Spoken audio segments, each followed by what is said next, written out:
যখন সারা দেশে মহিলাদের নিয়ে এত জয় জয়কার শুরু হয়ে গেছে, তখন স্বভাবতই এই প্রশ্নটা আমাদের অনেকের মনের মধ্যেই আসে যে ভারতের প্রথম চিফ মহিলা ইঞ্জিনিয়ার কে ছিলেন। চলুন আজকের ভিডিওটিতে আমরা সেটাই জেনে নিই। এখন আমাদের দেশের অনেক পড়ুয়াই ডাক্তারির পাশাপাশি প্রথম পছন্দ হিসাবে বেছে নেয় ইঞ্জিনিয়ারিং শাখাকে। বর্তমানে তো ছেলেদের পাশাপাশি মেয়েরাও ইঞ্জিনিয়ারিং নিয়ে পড়াশোনা করছে, কিন্তু ভারতবর্ষের মহিলাদের জন্য ইঞ্জিনিয়ারিং এর শুরুর দিকটা ততটা সহজ ছিল না। মেয়েরা এই ইঞ্জিনিয়ারিং শাখায় ভর্তিই হতে চাইতো না।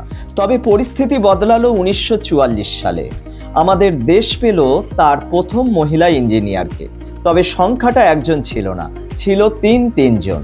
তবে তাদের মধ্যে অন্যতম হলেন পিকে থ্রেসিয়া।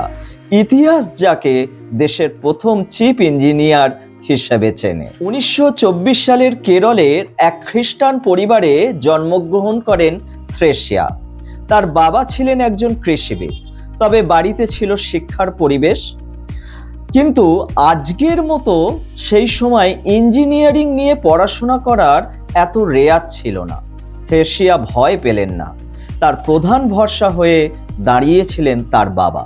ওই একই বছর আরও যে দুজন মহিলা ইঞ্জিনিয়ারিং নিয়ে পাশ করলেন, তাদের মধ্যে একজন ছিলেন লে লাম্মা জর্জ এবং লালিথা। সিভিল ইঞ্জিনিয়ারিং নিয়ে পাশ করা থ্রেসিয়া পিডব্লিউডির অধীনে কাজ করা শুরু করেন। একসময় তিনি হয়ে গেলেন পিডব্লিউডির প্রথম মহিলা চিফ ইঞ্জিনিয়ার।